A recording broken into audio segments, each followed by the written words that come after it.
大妈每天都在脸上拔罐，起床第一件事就是拔罐，拔罐的数量还越来越多，从1个罐到现在的6个，脸上都快塞不下了。工作的时候拔，逛街的时候也拔，脸上都红肿淤青了，却依旧继续拔罐。最急的是她老公，怕她拔死了，也试图阻止她，但她根本不听，还说老公根本不懂自己。现在反而变得越来越离谱，觉得白天拔罐根本不够，甚至连睡觉也开始拔。1夜过后，脸上红肿得很严重，她却说真舒服，说着还要给记者试一试，直接拔了2罐。片刻后，记者就被拔成了猪头。大妈说：“你看你湿气太重，都露原形了，以后要多拔罐才行。”记者摸着自己的猪头，而不是摸着自己肿胀的脸，没敢说话。现在大妈每天逛菜市场都顶着6个罐罐，众人议论纷纷，但她毫不在意。路过的大妈终于忍不住了，问她为什么要伤害自己。大妈终于说出了原因，原来她之前做生意意外破产，别人都说因为她面相不好导致的。有次看到别人在腿上拔罐，她突发奇想开始在脸上拔罐，慢慢的发现皮肤竟然变好了，甚至还有瘦脸的效果。从那以后就开始在脸上拔罐。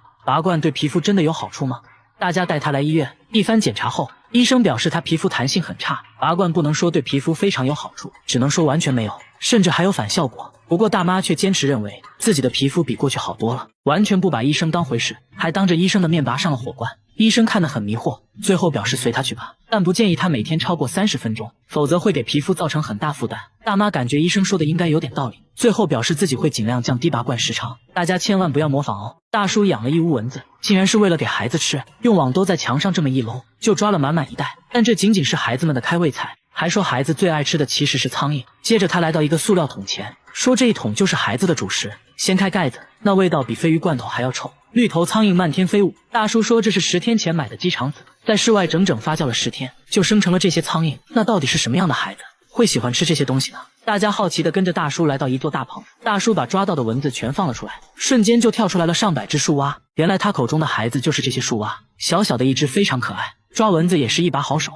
一口一个那是真香。随后大叔又把苍蝇放了出来，看得出来树蛙确实挺爱吃，口感比蚊子好多了，一口下去还会爆浆。大叔一共养了3个大棚的树蛙，一座大棚里就有1000只。他说养树蛙纯粹是因为喜欢，自己把树蛙当成了孩子，树蛙也都很喜欢大叔，只要大叔出现，树蛙就会跳到他身上，很快身上就爬满了10多只。不仅如此，他在家里也养了一缸，就连吃饭也和树蛙一起。大叔说这样才有食欲。家人都不理解大叔的爱好，尤其是儿子，和树蛙比起来，感觉自己不是亲生的。他的手机会自己拨打电话，每天拨打2000次，他都换了5个新手机了，但是没用。即使买完手机刚出门，电话就开始自动拨打起来。慢慢的，一家3口的手机都出现了这种问题，但手机并没有中病毒，这搞得一家人精神崩溃，而且电话都打给了亲戚朋友。朋友说有时候1分钟就能接到20个，刚接通就挂断。有一个朋友还是开餐厅的，电话非常耽误工作，给朋友道歉成了他们一家人的日常。手机不仅会自己打电话，有时还会发短信，关键短信内容很惊悚，还说这种现象一般都出现在晚上。于是节目组决定等待，但1夜过去，手机并没有出现自动打电话的情况。节目组又安装了多个摄像机，全程监控。第2天，儿子的手机率先打起了电话，儿子想拿手机给镜头看，刚走2步，手机自己就挂断了。与此同时，大叔的手机收到了一条短信，上面写着去世很久的父亲名字，这就非常惊悚了。节目组仔细观察录像后，终于发现了端倪。录像显示，奇怪的现象都发生在儿子拿着手机的时候，只有当他拿着手机，手机才会自动拨打电话。父亲手机上的短信也是在他拿走父亲手机后才收到的，而且每次都是儿子第一个发现这种现象。通过这些反常的举动，节目组认为儿子就是始作俑者。心理医生还发现，儿子在处理这些事情的时候很老练，看起来是策划好的，而不是简单的心理问题。节目组把儿子请了过来，想要套路他一下。经过一番询问，儿子终于憋不住了，承认了自己的所作所为。那他为啥要这样做？儿子说别人都觉得他没用，正好他了解到一款远程控制别人手机的软件，用软件控制了父母的手机。刚开始呢，觉得整蛊家人很好玩，而且家里就他懂智能手机，父母都很依赖他，这也让他获得了心理上的满足，才开始一直恶作剧。父母得知真相后很震惊，要求儿子向亲戚朋友道歉。电话之谜总算解开了。这只狗每天都要偷鞋，还专偷有脚气的鞋子，奶奶的鞋就经常无缘无故的消失，大冬天只能光脚走回家。节目组来到他家，奶奶却让工作人员离门口远一点。不一会儿，门口就出现了一只狗，他仔细闻了闻，确定是奶奶的鞋后，叼起来就跑。工作人员赶紧追，眼看就要追上了，狗狗丢下鞋子开溜了。奶奶说狗狗好像时刻监视着自己，每当脱下鞋，每没一会儿就被他叼走了。不过还好，狗狗每次把鞋藏在固定的地点，奶奶都可以找到。现在他每2天去捡一次，这样正好能捡回1双。奶奶很困惑，为啥他只偷自己的鞋？节目组猜测可能是奶奶的鞋气味独特，接着还做了个测试，让村民把鞋子都放在一起，看狗狗会如何选择。只见他从头到尾闻了一遍，很快就分辨出了奶奶的鞋，接着又叼走了。这次呢，节目组让奶奶穿1双新鞋，看狗狗还能不能分辨出来。奶奶穿着新鞋走了一圈，脱掉鞋子进屋后，狗狗就出现了。它像之前一样挨个闻，很明显新鞋对狗狗的迷惑性很大。狗狗稍微有点犹豫，确认再三后，还是挑出了奶奶的新鞋。那它为啥痴迷于偷鞋？宠物医生说，狗狗把偷鞋当成了一种游戏，认为偷鞋可以吸引人们的注意，进而得到人们的关爱。不过要论奇葩，还得看下面这个。每到深夜，酒吧里就会出现满地的便便，花盆里的土被刨了出来，卫生纸也被撕得粉碎，到处都是一片狼藉。关键呢，钱也没有少。酒吧老板觉得这应该不是人，节目组决定近距离观察。等了好久，墙壁上突然传来声音，一块泡沫板在自行移动，工作人员都快吓尿了，壮着胆子继续观察。这时一只毛茸茸的脑袋探了出来，原来是一只黄鼠狼。只见它来到草坪上一阵翻滚，这也太舒服了吧。随后就开始找酒喝。黄鼠狼很警惕，时刻都在观察门口的情况，但它拉的便便越来越多，店主很苦恼，决定用笼子把它抓住，先在笼中放入食物，接下来只需要等它上钩。晚上黄鼠狼再次出现，直接就被食物吸引了，但它非常谨慎，在入口徘徊了很久，最终没能抵挡住诱惑，但是呢，并没完全钻进去，留了一半身体在外面，叼上一块食物就退了出来。这也太好吃了吧！吃完后没忍住，又钻了进去，这次呢，完全钻进了笼子里，吃完才发现中了圈套，对着入口一顿挠，没想到还真被它挠开了。工作人员看得目瞪口呆，决定再试一次。黄鼠狼这次犹豫半天都不敢进去，但大鸡腿实在太香了，还是钻了进去。这次呢，成功抓到了它，随后把它带到野外放生了。好了，我是预备关注我，每天一个迷惑行为大赏。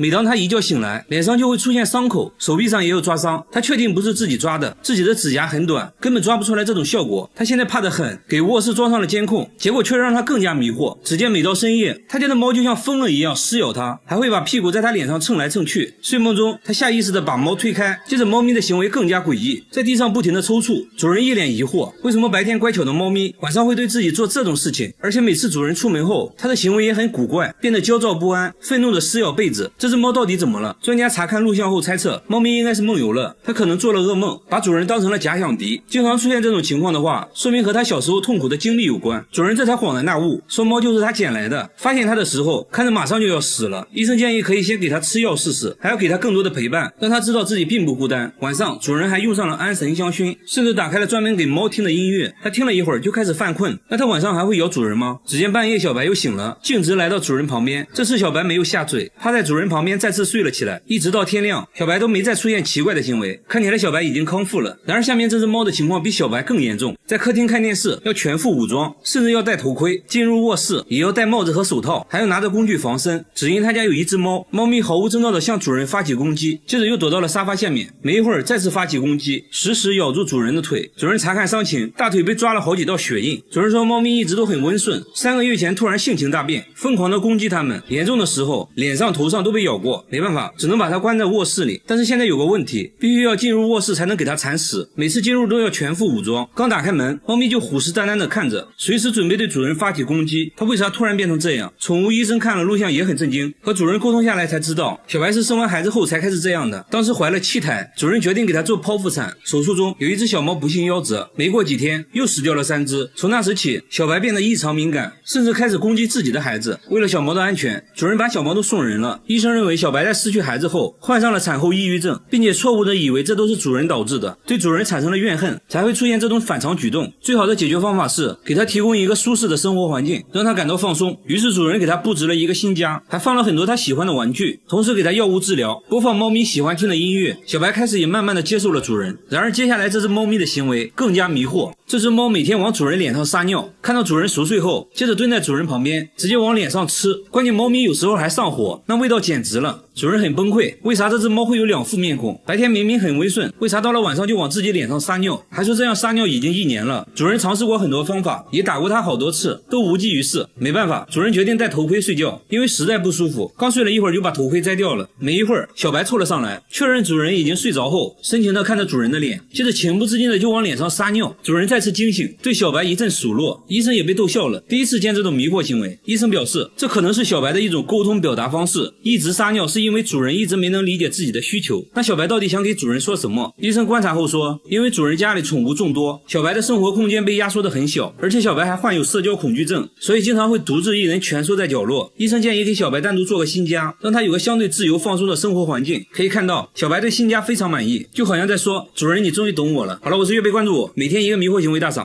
他吃冰淇淋要加辣椒酱，一口下去冰火两重天，还说口感很像奥利给。咖啡里也要加入半瓶辣椒酱，搅拌一下一饮而尽。他说餐厅的辣椒一点都不辣，会随身带着一瓶秘制辣椒酱。吃炸酱面要先来上一勺免费辣椒，再加入自己秘制辣椒，好家伙，直接成了辣椒拌饭。旁边大哥闻了一下就辣到咳嗽，吃完呢接着喝点水，水里也要挤入辣椒酱。更奇葩的是，喝感冒药也要加辣椒酱，还说这样容易出汗，好得快。剩下的一点药汤里再加上米饭，这样更有食欲了。感冒好了就要吃烧烤，喝啤酒那自然少不了辣椒酱，喝这么一杯顶过去2杯。不仅如此啊，连他7岁的儿子都酷爱辣椒酱，米饭必须拌辣椒才能吃，连黄桃罐头都要蘸辣椒。刚开始工作人员还以为是番茄酱，尝了一口，厉害厉害，和他爸爸一样，他喝水也只喝辣椒水。不仅是辣椒，各种各样的芥末也是他的最爱，如果不给吃他就会哭。那他们真的健康吗？经过检查，医生发现父亲患有严重的胃溃疡，儿子很幸运，暂时没发现问题，但医生还是建议少吃，毕竟正在长身体，要多吃有营养的东西。如果吃辣有段位，下面这位大妈也属于王者级别，她10分钟就能吃完一盆辣椒，这就是她今天的午饭。为了增加口感，她会用辣椒蘸辣椒酱，嘎嘣脆，好像吃黄瓜一样。她竟然没有丝毫反应，这该不会是假的吧？工作人员决定尝一下，咬下一小口，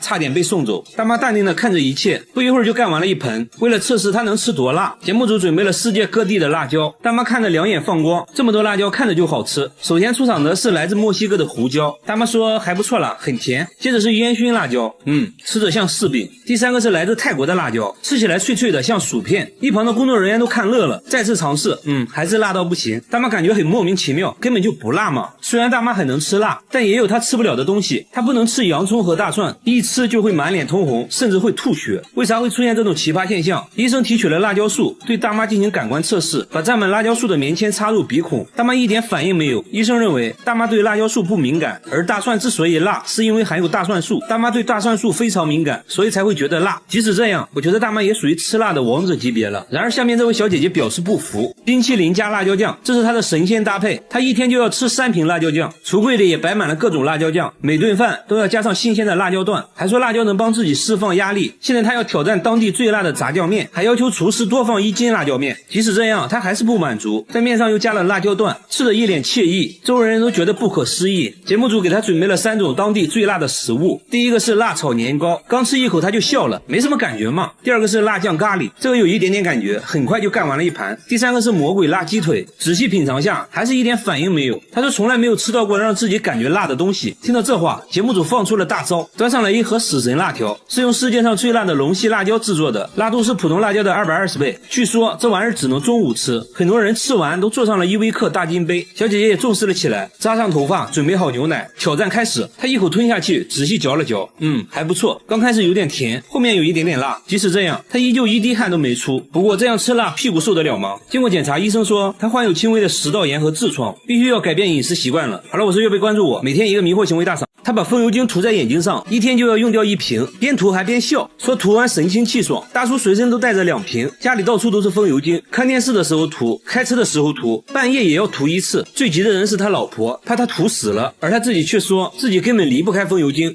这又是为啥？他也不解释啊，反而变本加厉，觉得涂眼睛上不过瘾了，直接用风油精洗脸，看样子也不错，洗完精神抖擞。那他到底为啥要涂风油精？真的是奇怪。周围人也是看着一脸懵逼，真的不会疼吗？旁边的大叔决定试一试，结果直呼辣眼睛。这时啊，他终于说出了涂风油精的原因。原来大叔之前眼睛受了伤，什么都看不清，偶然用了1次风油精，竟然能看清楚了。从那之后就离不开风油精了。但风油精真的有那么神奇的功效吗？医生猜测，在风油精的刺激下，大叔眼泪分泌旺盛，使得眼睛非常湿润，这可能是帮他看清楚的原因。但风油精对眼睛有非常大的伤害。经过检查，大叔的眼角膜确实受到了严重损伤，风油精没能治愈他，反而加重了病情，必须立即停止使用风油精，还给大叔拿了专门治治疗眼睛的药物，所以说有病就要对症下药，不要相信偏方。和他比起来，下面这位尼姑更奇葩，她把洗衣液涂满全身，每天都要涂好几次，一天就要用掉3瓶。诵经累了就要往身上涂洗衣液，外面散步的时候要涂一涂，工作时也要涂，总之不允许身上有干燥的地方。就连洗澡都是用洗衣液，先往盆里倒入满满1瓶，蹲在盆里就洗了起来，洗衣液直接成了他的沐浴露，家里还存了上百箱的洗衣液。然而这仅仅只是1个月的量，他1年内用掉的洗衣液足够别人洗17年的衣服。更奇葩的是，他洗衣服呢却从来不用洗衣液，还说用洗衣液洗衣服就是浪费。节目组很担心他，而他自己却说正是洗衣液救了他的命。这又是为啥？原来啊，去年他遭遇了入室抢劫，受了严重的外伤，虽然恢复了健康，但皮肤依然瘙痒不断。有天实在痛到无法忍受，莫名其妙涂了一点洗衣液，没想到皮肤一下就不痒了，还治好了自己的脚气，从此就一直使用洗衣液了。节目组还是担心他的健康，带他来到医院检查，医生说伤口愈合的时候痒一点是正常的，但由于洗衣液的刺激，他的皮肤变得很干燥，还得了皮炎，必须停止使用洗衣液。他也很听话，回家就把洗衣液都丢了，用上了正规的护肤品。和他一样有奇怪癖好的还有下面这位奶奶，她把凡士林涂在眼睛上，每天用1盒，已经这样做了30年，涂完还要做眼部运动，耳朵后面脖子上也不能少，再挖上一大勺涂在膝盖上，说可以治感冒，脚上也不能少，据说治脚气一绝。肚子疼呢就涂在肚脐眼里，手上有伤口也可以用，还说能加快伤口愈合。凡士林在他这里可以说是包治百病，一天就要涂3次，家里任何地方都能找到凡士林。医生说虽然凡士林有滋润皮肤的效果，但是要适量。奶奶呢却什么话都听不进去，因为她认为自己亲身体验过凡士林的神奇效果。奶奶出门可以不带钱包，但不能不带凡士林。来到公园就开始锻炼，爬上爬下，看起来身体确实很灵活。这还没完，奶奶还展示了自己的绝活劈叉。要知道奶奶今年已经80了，然而她的迷惑行为还不止这些，晚上睡觉前会拿2个木棍在身上来回敲打，说可以疏通经脉。为了健康，她把大部分时间都拿来锻炼身体。那她现在情况如何？医生检查过后说奶奶的眼睛出现了角膜发炎，不能再往眼睛上涂凡士林了。凡士林带给奶奶的只是一种心理安慰，对健康并没有什么好处，运动才是她保持健康的最大原因。好了，我是岳飞，关注我，每天一个迷惑行为大赏。他把鞋油涂在脸上，连续10年，每天都要涂1盒。10年来没洗过脸，除了眼睛和嘴巴，脸上都被厚厚的鞋油覆盖。鞋油干裂后，令他疼痛难忍。即使这样，他依旧每天涂抹鞋油，从1天涂抹1次，直到后来的1天涂1盒，边涂还边笑。问他为什么要这样，他就什么都不说，紧张的环顾四周，焦急的等待着什么，又好像在躲避着什么。随后跟着一个女人来到衣服回收箱找衣服，说女人是他姐姐，询问姐姐情况，姐姐却越来越激动，看着不太聪明的样子。晚上他们就随便找个凳子睡觉，此时温度零下4度。节目组想要帮助他，却被拒绝了。节目组带他们来到派出所，想确定一下他们的身份。根据指纹找到了他的家庭信息，节目组决定带他们回家。刚上车，一听说要回家，姐姐立马暴躁地哭了起来，还让节目组赶紧放她走。没办法，只好原路返回。随后姐弟俩坐上地铁，消失在了镜头里。节目组单独去拜访了他家里，父亲说他俩智力有缺陷，经常离家出走，曾经多次阻止也无济于事。为了寻找他们，父亲到处张贴寻人启事，一直没有回音，还以为姐弟俩已经遭遇不测了。节目组想要帮他们团聚，在车站找了好几天，终于找到了姐弟俩。至于为啥不愿意回家，姐姐还是没有说。节目组给他们提供了一个住的地方，经过长时间的劝说，他决定洗脸了。鞋油成块的掉落，整整洗了3个小时，终于清洗干净，这样看着正常多了。跟心理医生交流后才知道，之前有人在地铁看到智力缺陷的他，就无缘无故的开始殴打，往他脸上涂鞋油，还警告他如果不想挨打就要一直涂鞋油。慢慢的，为了保护自己，他就开始主动往脸上涂鞋油。这时姐姐也说出了离家出走的真正原因，原来姐弟俩还有一个哥哥，哥哥脾气暴躁，经常对他们拳打脚踢，两人天真的以为只要哥哥看不到他们就不会挨打了，才会不断的离家出走。经过长时间的心理咨询，姐弟俩终于放下心理包袱，同意回家，一家人终于团聚了，还表示以后不会再离家出走了。仔细看，他家卧室的墙上居然会不停的出血，即使擦干后还是会有红色液体不停的渗出来，而且只有靠着床的这面墙会出现这种现象。把渗出部位打开后，可以看到红色液体是从墙体内部渗出来的，内部还填充了保温材料。主人说这种情况是2周前开始出现的，那天早上起来就发现墙壁出现一个硬币大小的红色斑点，他怀疑是身上的伤口印上去的，但是他根本就没有受伤，这就很奇怪了。他也没太在意，意继续上班。下班后，他发现红色斑点越来越多，用刀子把墙纸割开后，里面就开始渗出红色液体，这多少有点恐怖了，该不会里面有什么不干净的东西吧？随后节目组在渗漏处贴上纸巾，用摄像机全程记录，没一会儿，干净的纸巾上就出现了红色液体，会不会有猫咪之类的卡在了里面？但主人说应该不会，墙里面没有任何空间，墙体厚度也就10多公分。为了保暖，他们还填充了保温泡沫。更蹊跷的是，随着红色液体的出现，他父亲的身体变得很差，自己也发生了一些怪事。为了搞清楚怎么一回事，节目组找到了专业的装修师傅，师傅也觉得很奇怪，从来没见过这种情况，于是他决定上门一探究竟。一番检查下来，师傅决定揭开墙纸，瞬间一大片红色印记出现，这到底是什么东西？师傅看着红色液体陷入沉思，经过漫长的等待后，他终于讲话了。 벽에 코팅을 해주는 본드제 역할을 해주는 습기 차거나 시간이 오래될수록 색깔이 더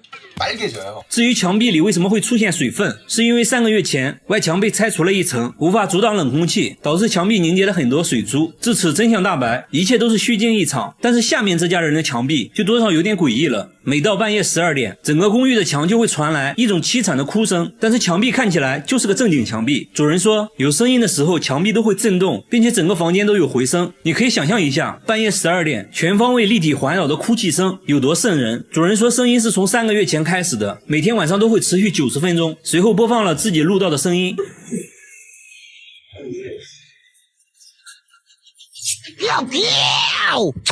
听起来又哭又笑的，看起来这只鬼的情绪不是很稳定啊。节目组还询问了公寓其他住户，发现很多人都有同样的困扰，他们也录到了一样的哭泣声，都表示声音是从墙里传来的，而且有声音的时候，燃气管道都会震动。物业也调查过原因，关闭了所有能产生噪音的设备，但最终声音还是没有停止，很多人因此都无法安心睡觉。节目组带着录音找到了专家，随后专家发现了异常，录制的声波和真人声波差异很大，而且录制的音频有一种很规律的循环，所以专家认为声音应该是人为剪辑过的，并且是在录音机上循环播放的，所以是有人故意这样做的。现在问题来了，那到底是谁搞的恶作剧？节目组在公寓不同位置都安装了摄像头，想要找到这个人，接下来就是等待声音的出现。但是一夜过去了，完全没有出现哭泣声，一晚不行那就2晚。节目组在其他楼层安装了更多的摄像头，果然功夫不负有心人，最终还是没有出现声音。其实我觉得已经没必要再调查了，很明显恶作剧的人就在公寓里，至于是哪个就不好说了。过了好多天，小哥又给节目组打来电话，说这些天都没有再出现声音，自己睡得也很好，而且还找到了女朋友。